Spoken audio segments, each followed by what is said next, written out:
would be don't try to do everything at once, right? We've covered a lot of ground here and we've got a lot of stuff, and everything we talked about keep someone busy for a year. If you take one idea out of this conversation, pick the one you think is the best and try and do that one, right? Otherwise, I always tell my team, I'd rather you guys do a few things really well than try and do a bunch of things mediocre. It's tempting to try to say, oh my God, I got to fix this. Prioritize.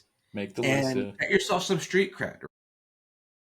Welcome to the MBD Podcast, a show where we dig into what's actually working or not when it comes to scaling businesses with the people who've been there. And today's guest has definitely been there. So why don't you go ahead and introduce yourself, tell everyone where you've been, where you're at, and where you're going. Sure. Hi, my name is Justin Steinman. I'm the Chief Marketing Officer of ModMed. We're the leading provider of electronic medical records, software, revenue cycle management services, and practice management software for high-end medical specialties like dermatology, orthopedics, and other stuff like that, gastroenterology. Awesome. So when you start as a marketing executive, when you start working with the company, what are areas of opportunity that you look at in order to help them scale and overcome failure? Yeah, so it really depends on the company that you're coming into, right? So I've been at ModMed now about 4 weeks or so. And I came in and this company has just been like a rocket ship. The people here are so talented and the growth has been so explosive. And I mean, this is a company that started out in 2011 and will likely close this year somewhere in the neighborhood of, high sevens and $700 million of annual recurring revenue. And so at a place like this, the challenge is really interesting because it's been growing like 20% every year. And when you're growing like 20% every year, things that seem like things that might be a problem aren't really a problem. You're like, hey, I'll deal with that next year. Hey, another 20%, book it, right? And so now, all of a sudden, the people at ModMed have woken up and gone, oh my, 20% of 800 is $160 million. That's a lot of growth. Right. Right. And so all these things that weren't problems when we were growing and, doubling from 50 to 100 is a lot easier than going from, 800 to 900. Things that aren't there weren't problems, now are problems. And hey, to be real clear, these are quality problems, high class problems, the problems you want to have, right? How do you build to operate a company at scale? And so I was recently recruited into ModMed to help build scale within the marketing function, right? Okay. I mean, this is a team that had just, executed lots of campaigns, but now we serve 11 specialties or medical specialties. And we have 3 different sizes, small, medium, and large, essentially, or we call them key, strategic, and enterprise. That's 33 segments. How do you operate at scale of 33 segments? Yeah. That's a big team, possibly. Right. And so, but, we should talk about team size and AI and ways you can do it. Yeah. And so when I've come in here, I've started to say, okay, let's think about how do we operate at scale? And you want to look really at kind of 3 areas, right? You want to look at product marketing, you want to look at demand gen and marketing operations, which are kind of looped together, and you want to look at corporate marketing. And with each one of those areas, there's specific things that you can do to put processes in place, relatively simple, frankly, processes in place to help a company scale and get to that next level. Because, we're going to like $1 billion and beyond. Yeah. Awesome. So looking at those, breaking them up, let's say, what are those easy processes that you see right out of the bat that you can make sure that they're always aligned? I think of like, brand messaging and, identifying KPIs per different types of campaigns. Yes. So let's talk about product marketing, for example, right? When you're a small company and you're working on 1 or 2 products and you're getting the story out the door, you can take a lot of input. And the head of product can weigh in. You might only have like 2 or 3 product managers. They all can weigh in. Yeah. The head of sales can weigh in. Some of the sales reps can weigh in. And you have a small amount of quantity that if the messaging changes, needs to get reworked. We're a company of 2,500 people now. Yeah. And if everybody who wanted to weigh in on messaging got to weigh in on messaging, I'd spend my whole life taking meetings where people could give input on how to develop marketing messaging. Right? And so you also, though, on the flip side, can't go away and be like, hey, we're marketing, leave us alone. We know what we're doing. You've got to put a process in place where you can create a forum for feedback And I always tell my team, you have to hear everybody out. You don't have to listen to them if you have a good reason for considering their advice and not following it. So a great process is to put together a positioning document, right? And it's written by product marketing. They go off and they interview product managers. Sales engineers are great sources of information. Mm. Sales executives, you talk to some customers, and you put together, okay, what does this product do? Clearly and succinctly in less than a page. What's the 25 word, 50 word, 100 word description? What are the top 3 business benefits that you have? Look, every product manager will tell you that their product has 27 benefits, right? We got to figure out what are the top 3 that everybody in the company is going to talk about. What are the top 3 defensible differentiators? A differentiator is first, only, or best, and it has to be defensible. You can't just say, hey, we're the best software. Tell me why. Do you have a customer survey? Do you have, 9 out of 10 dentists have picked you? I mean, whatever it is, you got to have it. And then you put together, ICP, ideal customer persona, right? Or ideal customer profile, depending on your choice of words, ICP. You put all that in a document. You then release it to like 30 to 40 people at the right levels of the organization, collect all their feedback, go to legal, lock it. And then that document becomes the source material for everybody in downstream marketing. Everybody in the corporate marketing side, everybody doing demand generation, everybody writing blogs, everybody doing emails, everybody doing some sales presentations. Because what happens is if you have this core positioning document that everybody is bought in on, you then have the same message showing up on all your different channels. So when a sales rep memorizes the 3 differentiators from the positioning document, they're the same 3 differentiators that show up on the website when that prospect goes the next day because they can't quite remember what happened in the sales meeting. It's the same 3 differentiators on the website, and that's a great way of taking a core message and scaling it across a lot of different areas. Yeah, that's awesome. And I think that, and then if I was to leverage AI, you could almost make it to where you build a model that has everyone run their messaging through this AI model, and it spits back, you're on track, you're off track, seek approval. Yes, you could do that. There's a company out there called Jasper, I know Jasper, Jasper.ai, yeah. that does marketing. There's a marketing specific AI engine. Yeah. And so you load up into Jasper, for example. I don't want to turn this into an ad for Jasper, but quickly you load up like your positioning Yeah. into Jasper, and then you train it on like what your ideal customer profiles are, and then you tell it, give me a web page, give me an email, give me a sales presentation. And it's only about 60 to 70% done when it Right. comes out, but it solves what I call the blank page problem, which we as marketers absolutely hate. If I tell someone on my team, sit down and write me a blog, and there's that big cursor clicking on the white page, we all get stressed out. And so Yeah. you use AI to get that running start. Right. Yeah, I've seen it used in a couple different ways, but yeah, that's great to help give you the guidelines because it's almost like 2 ways you go about it. One, you kind of take what you know, build it out, then use and leverage AI tool, or start with the AI tool, which is easier, and then have it build it out, and you finish off and polish it off. So that's great for brand messaging. Now you've got everyone aligned, you got everyone spewing the same message. Now, how are you measuring these different verticals that you're working within to make sure that they're hitting KPIs, are profitable, or and as well as testing out different channels? Yeah. So there's a couple of things that you need to do. One, I often talk, or you frequently talk about the commercial pipeline. Mhm. And I define commercial as sales and marketing together.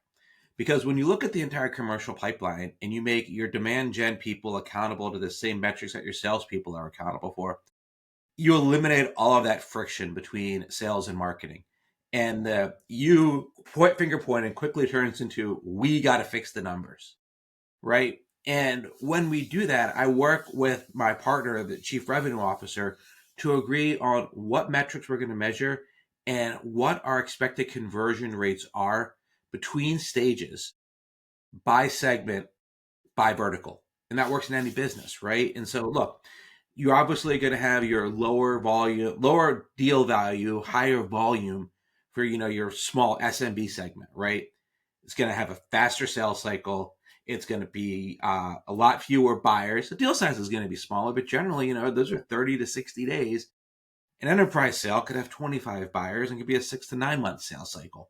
So your conversion rates from the funnel are different. So you align on those metrics. And, in our case, I think about MQLs to SQLs to opportunities to wins. And we look at average deal size. We look at pipeline coverage, and we look at cost of revenue per MQL dollar spent. In other words, how much does it cost me in one MQL to generate $1 of revenue, right? Lower is better. And we have this, winds up being a giant spreadsheet, right, of all these different metrics that you have. But if you think about it, it's the same set of metrics. And so no matter where you are in the organization, whether you are working on, in our case, dermatology accounts 1 to 5, or orthopedics, enterprise, you still have the same set of metrics that everybody's being measured on. It's just your conversion rates are adjusted based on the cycle and the speed of your business. And we set those goals looking at last year's performance and the year before's performance. We have a benchmark. Look, and then, believe it or not, every time sales and marketing comes up with a forecast, finance goes, yeah. We thought you were going to do this much more, right? And so we've got to go back and, figure out where are we going to take bets, right? And that's a conversation that I have with the CRO. All right, do we think we can get 2 more points of MQL to SQL rate? Do we think we can raise average deal size by $50, $100? And we document all of these assumptions, right? And there are gambles, right? And then we go and book a plan and go back to finance and go, yeah, we hear your stretch goal. We acknowledge it. Here's our plan. If we get these 10 breaks, we can meet the plan. Here's what we're going to try to do to make sure we get those 10 breaks.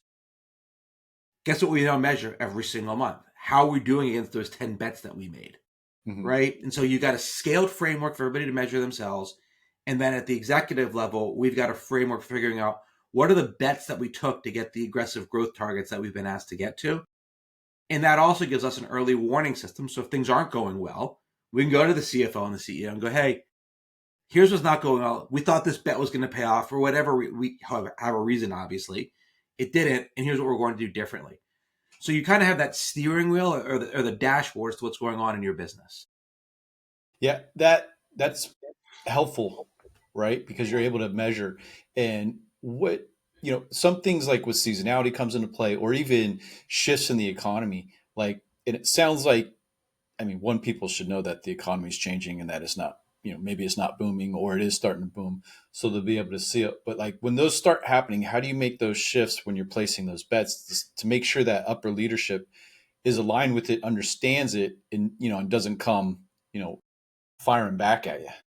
Well, it's upper leadership's job to come firing back at you, right? Their job is to push for growth. That's okay.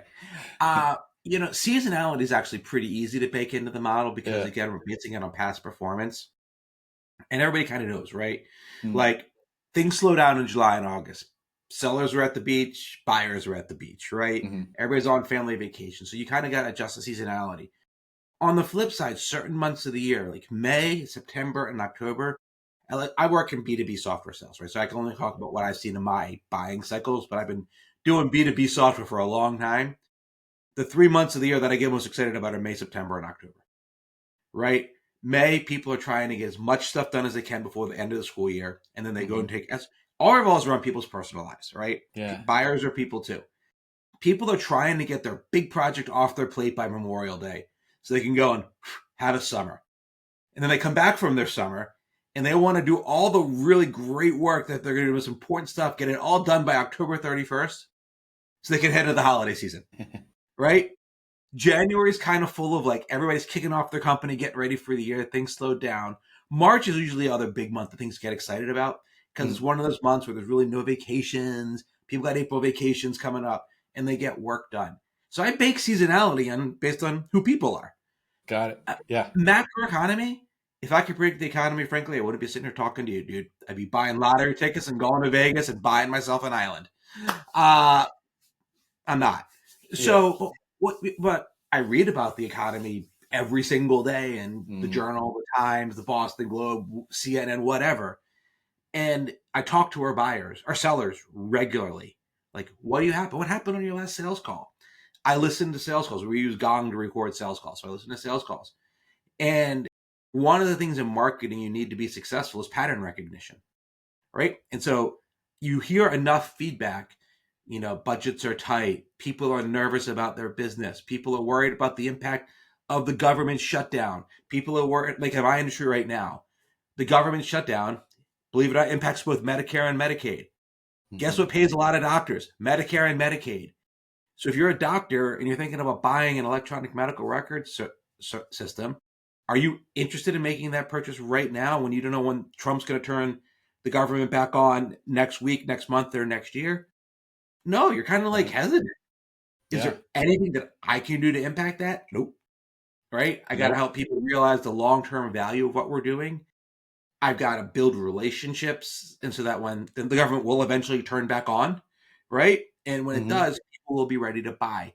So we've got to be ready to be there. That's a perfect example of a macroeconomic event impacting my day-to-day sales, and there's nothing I can do about it.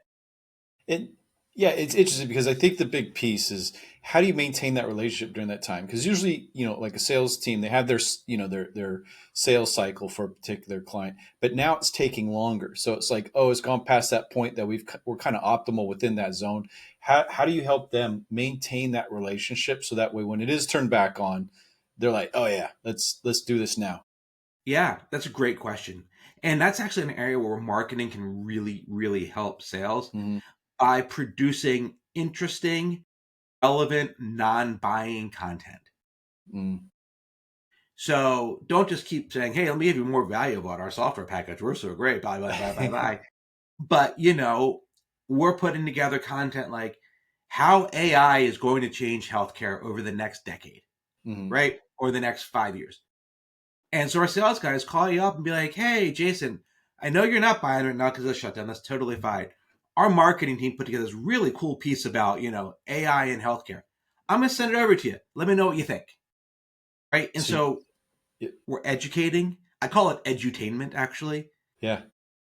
And so you give them reasons to call and maintain the relationship.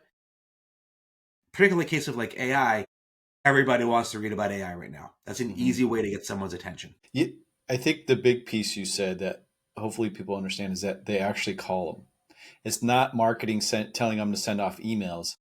It's getting on the phone, maintaining the relationship, the personal relationship, which a lot of people are yearning for now. Like I'm seeing with talking to everyone, it's like everybody's talking about, all these things are great, but I want to talk to a real person, like in community building. I want to talk to real people who are giving me real answers, not like, oh, here's a bot that gave me, I mean, it could be the same answer, but someone copy and paste it and it's a real connection. So having that so huge. And I think that'll continue. Like I think that with arts and entertainment will continue to grow as these other things that we've been so focused on over the years are going to have less of our attention. Like I don't think we're going to want to watch robots play soccer perfectly. I don't either. What I think is very interesting, actually, is that events are really coming back Hmm. and in person events. And some of our best lead generation events, again, and I understand I'm in healthcare, are industry trade shows, not like the big like health and HIMSS and Vibe. Those all have a place and they're really Yeah. important. But going to like the doctor, like association of ophthalmology, association of dermatology, where they're going together to actually get continuing education about their clinical specialty, and then they're willing to take the time to walk around the show floor and learn about software and what's new Hmm. out there. And we have lots of really good, deep, meaningful conversations there. And our reps are climbing over each other to get to be on the floor there. And that comes Mm. back to what you're talking about, like the person to person connection. Yeah. No. So, well, it sounds like you come in, you got the ability to identify where the pain points are. You get everyone on the same page for messaging. You help align everyone through formulating your strategy and saying, okay, here's the KPIs we're going to target, getting buy-in. You're going to then put your bet down, be like, hey, this is how we're going to grow these different vertical segments based on these ideas and what we're seeing in the market. Then you have the listening ability to where you're actually listening to the feedback, which I feel a lot, or it feels like a lot of people don't do that. They don't get on the phone. Like when I've been in running marketing teams, I had the marketing team get on the phone and go through the sales process. Just try it for a day. They don't like doing it, but when they walk away from it, they're so much more aligned with the sales team and the materials that they need to get out to people and really understand what they're selling. You have that, you maintain the relationship, and then you got your leads coming from the trade shows, which is a big aspect. Sounds like one of the great primary drivers of building the business. And then anything else we're missing that you do to maintain the course of the ship and growth? One of the interesting rules that I have is I have a rule that every single person in marketing twice a year has to have butt in seat at a customer. I don't care if it's the biggest customer or it's the smallest customer I in the love it. world, Yeah. right? But it can't be like I watched a webinar. Trade shows don't count. You got to actually be at a customer, and it's twofold. Right? Number one, you've got to convince the CS team that you have enough value to let them bring you there, right? Mm-hmm. Because they're protective of their customers. So there's a little bit of a can you network internally test and can you develop enough value, right? And then the second thing is you learn a lot at the customer meeting them. And so it's interesting. So a web developer on my team said, Justin, why are you sending me to a customer? I don't talk to customers. I build websites all day. I said, great. Exactly. Go to a customer, ask them what their favorite websites are, why they like them, ask them how they like to read information, ask them if they like graphics or video or text. I was like, you don't have to go and talk to them about like, the finer points of practicing medicine. You don't have an MD. I don't Yeah. want you talking to them about that. But again, approach them as like people, ask them like how they like to interact with the web. And that will Mm-hmm. impact how you do your job differently. Yeah, that's huge. Everyone, right? Like if you think about it, everyone should be listening to the client and speaking to them because they're going to get information that helps them make things better. Um, Exactly. and it's not like that though. It's not. Very few companies implement it. I mean, you have the sales team, and it's rare marketing I find actually listens. I mean, they may listen to a call because the manager says, "Hey, listen to these calls. These are great calls to give you guys input." Or let's review the notes that we've aggregated from calls. But no one's sitting in the seat trying to hear it. Um, no, so if someone's listening, trying to scale right now, what's one piece of advice you wish you had earlier on? One piece of advice that I wish I had earlier on would be don't try to do everything at once. Right? We've Mm-hmm. covered a lot of ground here and we've got a lot of Yeah. stuff and everything we talked about keep someone busy for a year. If you take one idea out of this conversation, pick the one you think is the best and try and do that one, right? Mm-hmm. Otherwise, I always tell my team, I'd rather you guys do a few things really well than try and do a bunch of things mediocre. Mm-hmm. And it's tempting to try to say, oh my God, I got to fix this. Get it? Prioritize Make the list. and Yeah. get yourself some street cred, right? If you're going to come make some changes, make one and have everybody go, wow, that was really impactful. Because then you've got cash currency that you can trade in to make your second improvement. Mm-hmm. And you kind of go from there. Awesome. And where can people connect with you or learn more about what you're doing? Yeah, so they can come to our website, www.modmed.com. They can look me up on LinkedIn, hit me up there. I'm at linkedin.com/in/Justin Steinman. Uh, so I'm around, happy to talk to people. In case you can't tell, I love marketing. I'm passionate about it. And thanks for having me. Awesome. Thank you for taking the time.